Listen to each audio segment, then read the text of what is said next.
Creativity during remote learning. Is it even possible? Like, can we even insert just a little bit of creativity into what we're doing?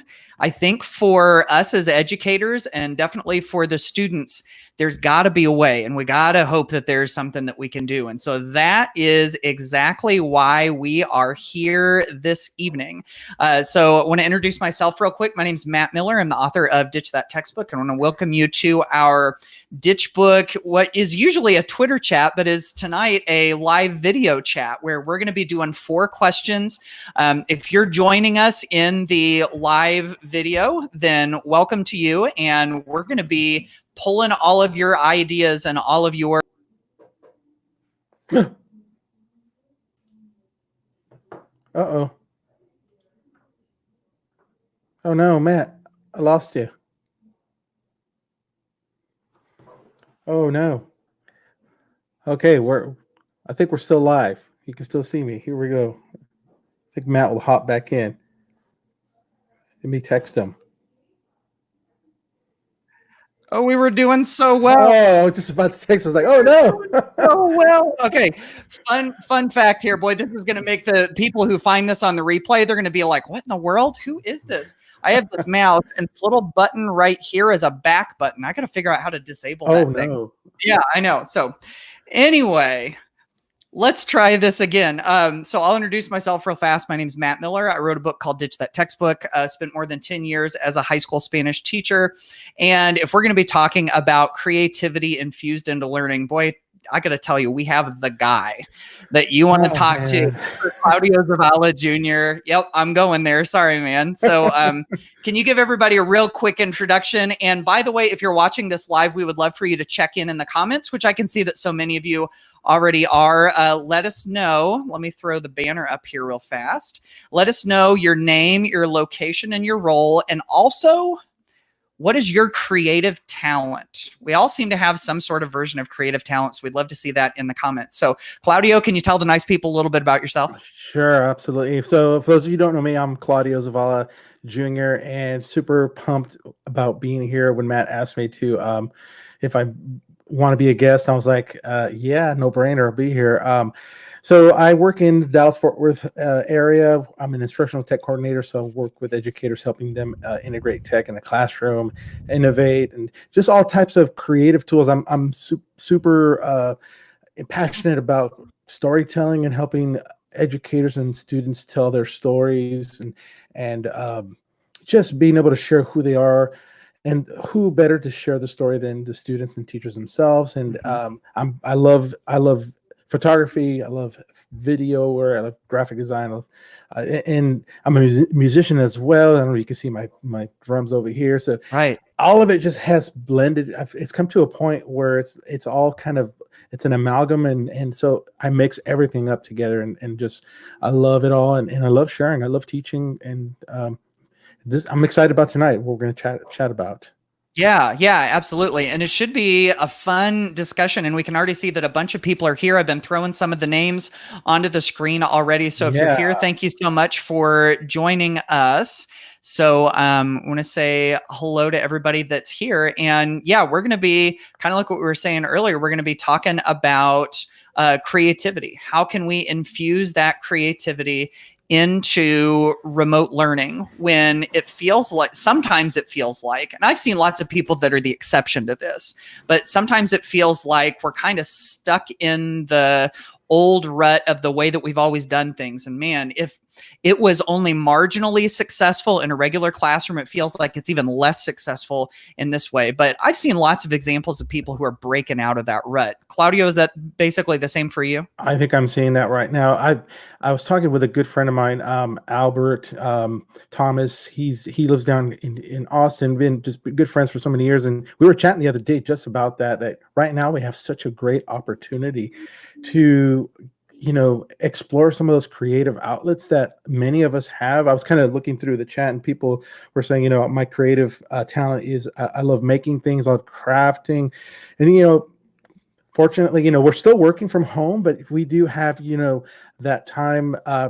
the lunch breaks, I'll go and it's like, hey, let's go take a little spin on the bike, or I'll go take some pictures. Definitely have a chance, but I think there's an opportunity also in instruction to be a little, I would say, risk taking, and maybe for leaders to kind of think of this as, take some time and it's like, hey, everybody's got to do 6 hours a day of instruction. I'm like, that's really challenging right now at home. But let's why not? Okay, read a certain amount of, read a book, take some time to read, take time to draw, and then just like, okay, here's creative exploration time. Take an hour. And maybe it's just like, hey, how has it been while you've been at home during this time? Share your thoughts about this whole thing. Do it through video, do it through art, do it through photography, do it through song. There's so many ways that we can do it. And hopefully after, I say, when all this is over, hopefully we can take that back into the classroom. Yes, exactly. I think that's the thing that fascinates me with all of this is, among lots of other things, is that whenever this is all said and done, I heard somebody say that one day this is going to become a story that we tell. And so the question is, what is the story that you will tell? And the reality is that you're writing that story right now. Absolutely. And so how are you going to write that story, and what's the story that we're going to tell afterwards? And I'm fascinated to see what that is too. Yeah, I'm looking forward to that. Yeah, definitely. All right. So we've got lots of folks checking in already. It's been good to see all of you. Been popping those onto the screen. So thank you so much. And I can't wait to see what your answers are to our questions. So I think it's about time to start. Let's jump right into our very first question, which is this. Why is creativity important in education and learning? What are its benefits? That creativity stuff doesn't really have a place in schools, right, Claudio? No. What are you talking about? Right, exactly. Yeah. All right. So I'm gonna turn the floor over to you for just a moment and let you riff on that for just a second. Why do you think creativity is an important part of education? What are its benefits? What do students get out of it? What do educators get out of it? So first off, if you're thinking of, we think of creativity, and first of all, we try to define it as, I'm not artsy. I don't have, an art eye, or I'm not crafty. I can't make things in this area. That's not what the creativity is about. Creativity is actually just like a human mindset of thinking, of being a problem solver. If you take a problem, a situation, you're going to figure out a way to do things. You're going to figure out a creative way. You're going to pull some things from here, pull some other items from here, and try to come up with a solution to the problem you're going through, you're having. And I think what's the importance of bringing that into the classroom is first of all, it gives the students opportunity to, we're creative by nature. I mean, if I remember my son when he was young. I mean, he was so imaginative. He would go outside and take his toys, and he was in a whole other world. And then as they get older, it's like, stop that. Don't think like that anymore. Now you got to, now you got to, everything's in rows, and then they get out into the workforce, and I don't know how to I don't know how to do things. I don't know how to do this. We've kind of stifled that. And when they get to a situation at work and they can't figure it out, it's like, they may lose a job. They may not be able to get hired because they don't have those problem solving skills. And I think putting that in the classroom as little as you can, as I mentioned, you don't have to be artsy. You don't have to be creative, but give that outlet, give that time. If you're given an assignment, let's say, I want you to write an essay, maybe even I say write an essay. And I always share this idea. It's like, why do we always have to write an essay? I want you to share what you're thinking. If you want to write an essay, you can do this. I've showed you how to use a tool like this where you can do a video. Maybe you want to do a video. Maybe use this tool over here where you can write a song, a poem. You can do some artwork. There's so many different ways to share. And the students start to figure out, okay, I've got to put this movie together.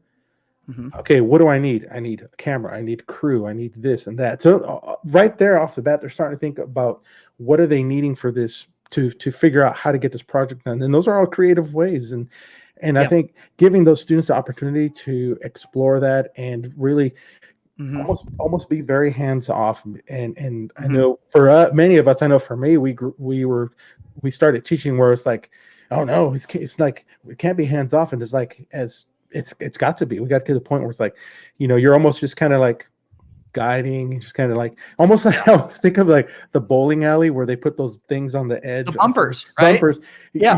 You're just basically a bumper there, and they just like, and they're going boom, boom, boom, boom, boom, boom this way, and it's like, but you're having like some buffers there and bumpers for them. Like, okay, let's steer back towards the what we're focusing on, but still give them that lane to go out, and they'll bump into something and they'll come back in and like, oh, I need to fix this. Yeah. That's interesting. Right down here, you've got Delana, who just put something in that's very similar to the bumper thing you said. She said, when you don't give kids some directions for an example, they freeze. There's a book called, oh gosh, I always mess it up. It's a book by Dan Ryder and Amy Burvall. I think it's about creativity. It's called Intention. I can't remember what it's called. You know which one I'm talking about, though. Mm-hmm. And they say one of the things, the little quotes, one of the little snippets that has always stuck with me from that book is creativity craves constraints. Like, you can't just say, okay, here's the whole world and just go out and do whatever you feel like. And sometimes that actually stifles creativity more than it empowers creativity, which here it is, intention, critical creativity in the classroom. That's his. Thank you. Yes. Yeah. That is the book right there, which is an excellent one. And I tell you what, we've had some mic drop answers to this question that have come in. Like this one, students remember creative lessons. They often don't see it as learning. They think it's fun. And that's a win in every teacher's book.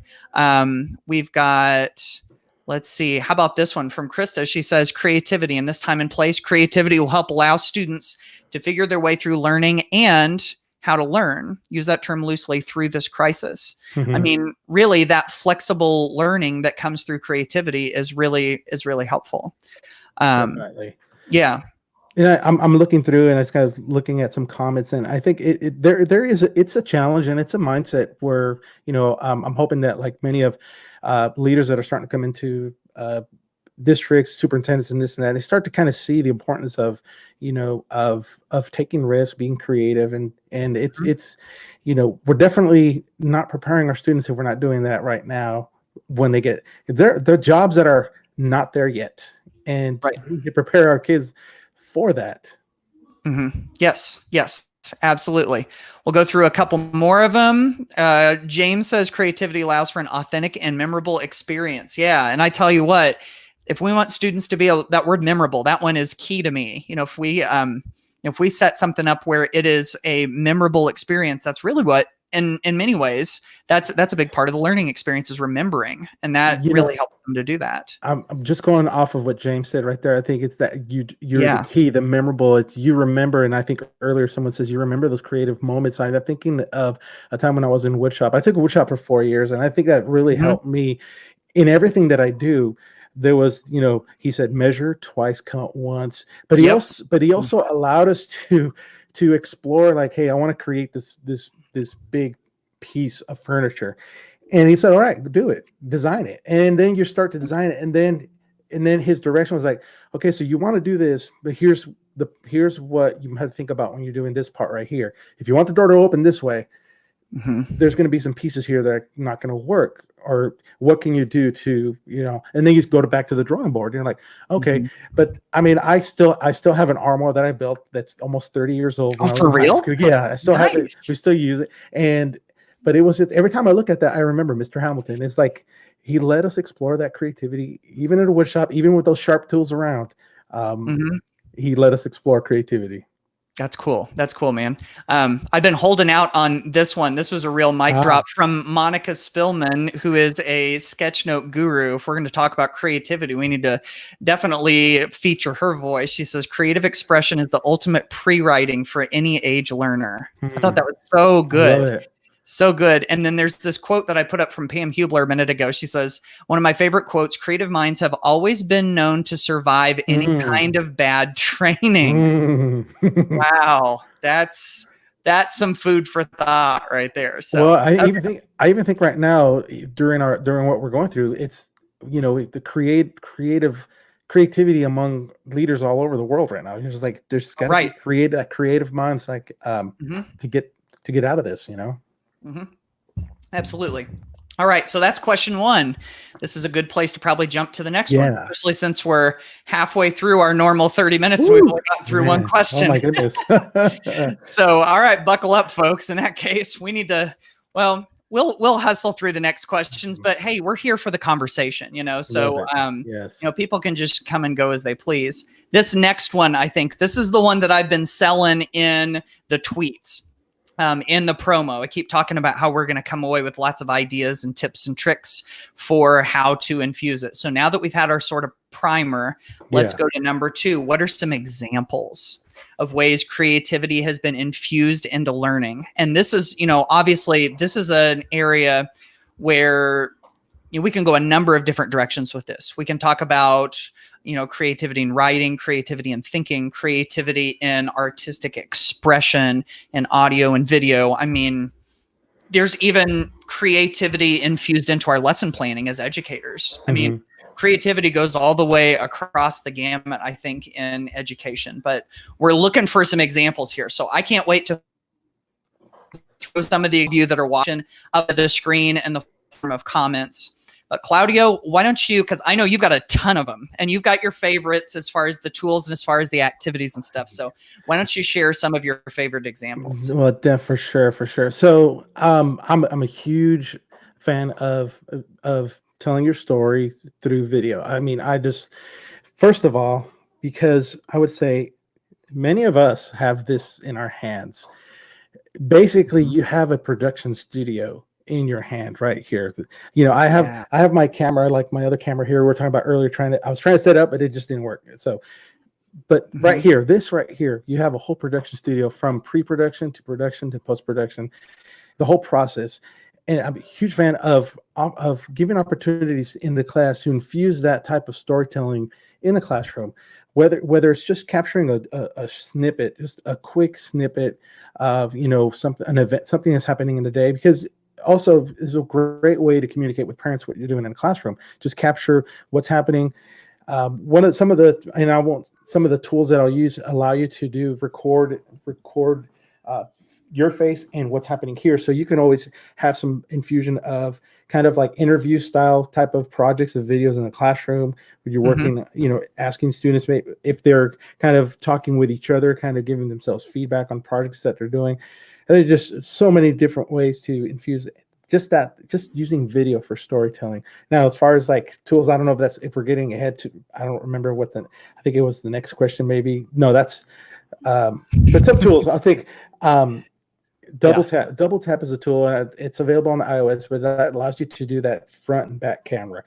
And you can definitely, one of the things is students can be able to tell the story of what's happening throughout the day. As soon as they walk from in the classroom or in the door, basically front cameras here, back cameras here. And it's really neat because it puts both videos superimposed in there, and you don't have to do any editing. It's just like right there captured. Drop it into like Adobe Spark Video, Adobe Spark Post, those type of tools, and you can do some further editing. But just the fact, even just using the camera on here, no app, just using the camera, just taking pictures, taking video, those little things like that give opportunities for students. It was funny because I was kind of looking on Instagram a lot right now while we're home, and I see a ton of baby videos. And baby videos that crack me up, but at the same time, it just amazed that a 2-year-old, even like a toddler, like 18 months, is able to get the camera like this, and they were like looking and kind of like looking at themselves like it's fun. I can just imagine when in 15 years how storytelling is going to be shifted, and I think that's right now. So, I mean, you got to use the tool that the kids are have in hands. I mean, I think if you're like, I'm not going to use video, I mean, okay, don't use it. But if that's what they have, if that's what they're doing, if they're on TikTok, they're on all those different social media, Instagram, Snapchat, take those things, bring them into the classroom as a form of storytelling.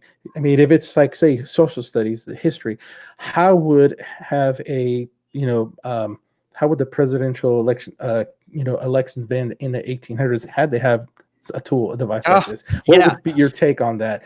What if Shakespeare had Snapchat account, TikTok. What would it be like? Yeah. You Yeah. know, Yeah. much ado about nothing. You know, something like that. But take those things, bring them into the classroom. I'm curious to see what people are saying. Yeah, well, go ahead and dive in there. I wanted to riff on a couple things that you said just there. One of them is you were talking about the importance of storytelling. And I really feel like storytelling is one of those things that can be our superpowers whenever we plan lessons. Because I really believe, I don't know about you, I believe there's a story in just about everything. Yes. And that if we can learn good storytelling techniques, then we learn how to pull the story out. And whenever we see it that way, then all of a sudden there's that extra layer of interest. Stories are built on conflict and resolution. So in just about anything, there's conflict and resolution. So if we can find that conflict, it's easy to find in like literature and current events and history and social studies and stuff like that. But I think, even in math and science and everything, there's, the idea of balance, and there is the idea of bringing things back into balance. And there's sort of a conflict and resolution in that too. You can start to see it that way. Let me throw a couple of comments on here that I really liked. There's some great ones. I'm just kind of looking through here. Yeah. And feel free to throw out. There's one right here that future teachers, I'm looking, it says creativity and lesson design. I think that's like if you're intentionally thinking of when you're designing a lesson to infuse that creativity, giving recording, it says right here, recording flipped videos. I mean, that's a start. That's a way to get into it. Yeah. But put it into the design of your lesson, be intentional about it. It's not going to happen by chance, it'll happen by chance, but if you're intentional, it's like, okay, I'm going to make it an effort to, when I'm designing this lesson, how could I incorporate a creative aspect of it for students to explore it? And whether it's through video, storytelling, through video or photography, or even song or something like that. But I wanted to pull that quote. Yeah, definitely. I had this up on the screen a second ago. Somebody said that one of the best creative worksheets you can give a kid is a blank sheet of paper. Because there's like so much that you can do with it and so many different directions you can go. I thought that was pretty clever. Format possibilities, says Mary. Some students reading their favorite book, some writing their own nonfiction book and reading it. Some students reviewing, student voice and choice. This is stuff. Teresa talks about. Yeah, I saw that one, the comic strips. Comic strips. Yeah, I'm a big fan of this one. And see, what I love about this is there's so many tools that you can make these with. And sometimes you can even make a comic strip out of photos, take some webcam photos, like use this webcam and take pictures of yourself and then put little speech bubbles and thought bubbles. I love doing that with like Google Drawings or in a slide presentation or something. So, lots of good stuff there. Share their own voice. Yeah. Laura talks about storytelling, allows for students to share their own voice, not just literally, but their personality shines through. And, especially in remote learning time, isn't that something that is missing from the equation so often? Schools are such social hubs. And you miss out on some of that social nature of, learning and just being around people and everything. The more personality, the better, I figure. Oh, I'm sorry. I was reading a comment. It says Shakespeare and Claudio, my jam. Wow. Cool. That's a, there it is just right put a there. smile on my face. Yeah, that is a high compliment. Oh my goodness. Wow. Yeah. There you go. You ought to copy that one day. Here, I'm going to take a screenshot of this for you real quick. Laura, thanks, man. There you go. Thank you. Yep. TikTok with Honest Abe. Yeah, Michael Drezik. That's funny. That's clever. Yeah. Oh man, Mike's got good stuff. I think I'm glad that he threw that in there. So, Nicole says, since we're not going back this year, I'm using Google Slides to create a digital memory book for my students with all of the photos and videos. See, that brings in the creativity piece, but B, it also turns the kids into historians. They're like journaling history from their vantage point. Yeah. Wow. That's huge. Powerful. That's powerful. Love really, really like that. Monica says, I had a kiddo who was constantly making up things, really elaborate stuff. I told mom that would be a great skill later when she had to do creative writing. Yep, absolutely. Awesome. All right, cool. Well, that's a good place to stop that question right there. And let's go on to number 3. This was one of Claudio's questions that he threw in during our brainstorming. And I think that this will elicit some very interesting answers. Yeah. So number 3 is, what are some creative outlets while at home? Since so many of us are kind of quarantined, sheltered in place, whatever, we're at home an awful lot. What are some ways that we can tap into our creativity where we are, with who we're with the materials that we have at home? So while everybody kind of ponders that and starts throwing comments in, Claudio, where's your mind on this? So definitely, like I mentioned, we got our phones in our hands. Go outside, take some snapshots, maybe do some morning shots, midday shots, afternoon shots. Do a little science. We're taking shadows, but bring in some creativity with it. As far as, like, I'm going to pull this right here. I got some Lego character. I got some Lego character. Put that Lego character in one spot. Take a picture of it in the morning. See where the sun, of course here it's been raining, but see where the shadows are. I mean, that could be a great little science activity. Again, storytelling, taking pictures throughout your day. I saw this Flipgrid with the new camera, and what you can do is, like, you take a picture, but take still animation. So it could be, you could either do it like if you're seeing on a computer, take a picture, pause, move a little bit, take another picture, pause, move a little bit. So you're kind of doing a sequence shots, but you're pausing, so you can do that in front of the camera. But if you have your phone, you can do that as well. Take a picture. Oh, this has time lapse. That's like, oh, sweet. Yeah. Use your time lapse. I shared this at one of the Q thing a couple of weeks back. It was a Q online. Mm-hmm. Use a time lapse and take a time lapse of yourself. Maybe even waking up in the morning. Maybe have the students do this. Wake up in the morning. They might want to fix up their hair or whatever, put on a cool shirt or whatever, but get up and slowly, you're taking like very, very minimal steps, little by little by little, but it's all time lapse, and you're going super slow motion. So then when you play it back, it's like, it's like really cool time lapse. Take some time lapses. Take some pictures, go to Adobe Spark, and then add some text to it, tell a story that way. Sequencing of events. You can use them, like you mentioned, making some comic books, like take those pictures, add text to it, and then put them all together in a cool book. Like, I forgot what her name, but she was sharing about putting a journal together, or like a memory book, put those in a Google slide. That's great. I mean, so many different little activities at home. If you're making things, my daughter, she's starting to start making some bracelets. So get some yarn, get some of those things, create some, get tactile, get your hands. Sure. I was working in the yard. Go in the yard, get dirty, get your hands dirty. Right. Exactly. There's been some really good stuff in here too. I want to bring this one back up. Mrs. Walters says, Jen says, turning the kitchen into a science lab. Use common household items to do fun activities and keep learning going. And this was kind of something that I was just thinking about just this evening. In fact, I just started writing a draft of a blog post about this. We'll see if it comes out into reality or not. But it's the thought that these days,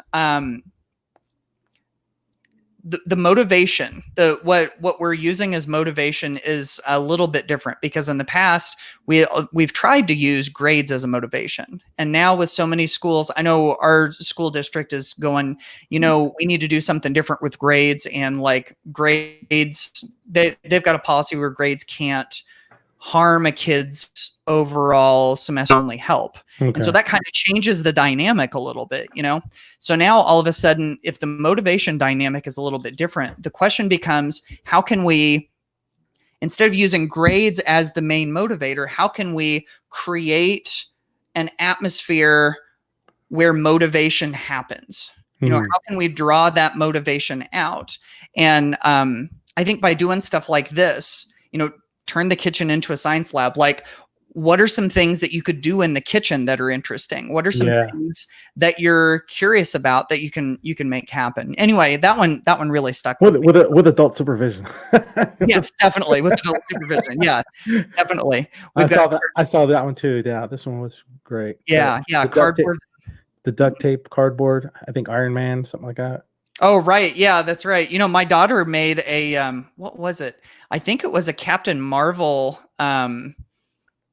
I think it was a Captain Marvel costume that she made out of Cool. duct tape and cardboard, which was Oh wow. pretty cool. So yeah, this is a good one. Anything that you're seeing, Claudio, feel free to jump in. Someone making a story of their students. That's what I was going to do this year with the Animoto, even using photos from our online projects now, which is a cool idea. We've got scavenger hunts, live video chats with family and friends, yoga with Adrian on YouTube. That's the second time today I've heard about yoga with Adrian. I don't know, this must be a thing, I guess. I don't know. So I see. No, that's good. I see Minecraft is a great way for creativity. Kids jump into Minecraft, creating their own worlds. That's like huge. I mean, and then they're designing, they're problem solving. That's a great place too. Yeah, definitely. Playing and practicing music, recycled art with our recycling, photo adventuring, cornhole. Man, Deborah dropped a whole bunch of good stuff on right there. This is good. Claudio, you were just talking about taking pictures at different times. And I was just thinking, what if instead of taking pictures at different times throughout the day, what if you took a picture from the same place every day at the same time of day? Yeah. Because, right now, especially here in Indiana, the leaves are just starting to come onto the tree. Yeah. I thought that would be so cool to at 8:30 in the morning every single day, go out and take a picture. You see the plant grow. Yeah. Yeah. And then kind of tying back into what I was talking about earlier, I think we got to start asking ourselves the question of not, what are the tasks that let me cover the standards? But how can we make our tasks fit into the standards? Like, how can we pick out a task that we want to do? Yeah. How to justify it with the standards? Yeah. Like something like that. If we can do something like that and then find a way to write about it, find a way to connect it to social studies, find a way to connect it to science, maybe that's that extra motive. I like that. Yeah. I like what you were saying. It's kind of don't let the standards lead it, but let the creativity lead it to, the standard. Yeah. I like that. Yeah, absolutely. Oh man, there's so much good stuff in here. This is awesome. Let's jump to our last question real fast. Okay. Yes. Last one. Important tips or mindsets for teachers or students when learning creatively. Because I think just saying, okay, we're going to use creativity, now go. Like that's not an approach that you want to go after. So I wondered for you, Claudio, if there was anything top of mind that you could think of. Well, I think first off, that question was it's a mindset. That's the first and foremost thing. Is not to think, you don't have to have a degree in. I went to school. I didn't go to school, and I don't have a degree in photography or video. My degree is in Spanish. But it was just something that I was passionate about. And I just started teaching myself how to do these things, trial and error, going on YouTube and reading books. And it's like asking people questions. That's another thing. It's like go out and ask questions. So I think one of the things, if you don't consider yourself creative, you are. It's just a matter of just kind of getting, like what am I creative about? What do I like doing? Am I a problem solver? So tips, thinking, learning creative. I think one of the things someone said earlier, sometimes you give the student right now, you tell them, okay, I want you to work it. And then they're like, I don't know. I need like directions. And I think we've conditioned many students like that. So it's going to be a challenge, but start by, like, we're going to do this project and you're just going to explore. There's going to be no grade. And probably students will look at you like, but how do I start? I was like, I don't know how you're going to start. We're going to get from here to here. How it happens is up to you. I mean, it's going to be challenging, but I think it can be done. And again, a lot of times it's by letting students explore what their passions are, and then that a lot of times will help lead that creativity. Will kind of just follow. Yeah. Let the passion drive it. I like that. This discussion also makes me think of from Ken Robinson's Sir Ken Robinson's TED Talk. Do schools kill creativity? He says that creativity is the process of finding unique ideas that have value. That was his definition of it. And so finding unique ideas, which is something that's different than what you usually find. And different isn't enough under that definition. It's got to be something that has some sort of value. I always thought that was interesting. And then I'll take Sir Ken And then I'll also throw in another fellow Texan because, you know, Claudio's from Texas. Mm-hmm. And I'll throw one in from author Austin Kleon. And he talks about how for a lot of us, our creativity starts by copying someone else. Yeah. And that's okay. That's okay. Yeah. Yeah. It's like he talks about how a lot of painters get their start by going into an art gallery and they will paint the great paintings and they'll just make copies of them. And he says, whenever you do enough of that copying, you start to realize what you like. Yeah. And then part of the problem is you start to realize that your skill is not up to your high standards of your taste. And so you have to start kind of figuring out, and then you start to realize that you like lots of different things. And so you start to pull. It's like you hear from musicians all the time and they say, I'm inspired by this one and this one and this one and this one. And sometimes those four aren't even in the same genre, but they've become a little bit of all of those and also a little bit of themselves. Yeah, absolutely. So, you know, in schools, we're so stuck on don't copy, don't repeat after what someone else has done. But, you know, creative work sort of tells us that that's how we find ourselves in some way. You know? I totally agree I totally agree. You said the musician, I've been playing for like 30 years and there's just some musicians that I like, oh, I love the way this guy plays. I love the way this guy plays. I'm never going to play like he plays. I'm never going to play like he plays. I'm going to play like I play, but they've influenced me for definitely. But now I found like I have my voice when I play as well. Yes. I love that quote right there. That was great right there. Which one? Don't set your expectations too low. But that's great too. I think it was fail first attempt in learning. Yes. Yeah. Yes. I love that one too. Yeah. Yeah. That's good. I don't know, for those of you that are watching the video, I don't know if you've noticed this or not, but whenever I get going about something, like I just was a second ago with those Austin Kleon quotes, that the little things at the bottom of the screen don't change very much because I'm the one who's kind of manipulating and pulling the strings in the background. And so whenever I start talking, then all of a sudden things don't show up on the screen as much. So I love that. I tried a new platform during an online class I teach a couple of weeks to troubleshoot, and then everything went smoothly afterwards. So I think that first part of her sentence, things will go wrong. And I think that's one of the things that we have to kind of ingrain in ourselves in this new approach when we're teaching and infusing learning. And that mindset is it's going to mess up. You know, my own kids, they're like, they're afraid to mess up. You know, they're going to ride. My daughter rides a bike. You're going to fall down. You may not fall today. You might not fall tomorrow. At some point, you're going to fall. You're going to have a crash. It's okay. You're going to get up and ride again. You know, it's okay. You're young. You can mess up a ton right now. You know, it's like when you get to my age, you can't mess up a lot because I have a job. I got to supply, a house and stuff, but you're young. You can mess up right now. Right. I would say you can fail a lot more now. I'd just say, Yep. Absolutely. Had to throw this one back up here, Dr. Harves, whose name I recognize from Twitter also. This is a familiar one to me. He says, creativity can be a new riff on an old idea. I love that. That's awesome. Yeah. I love it.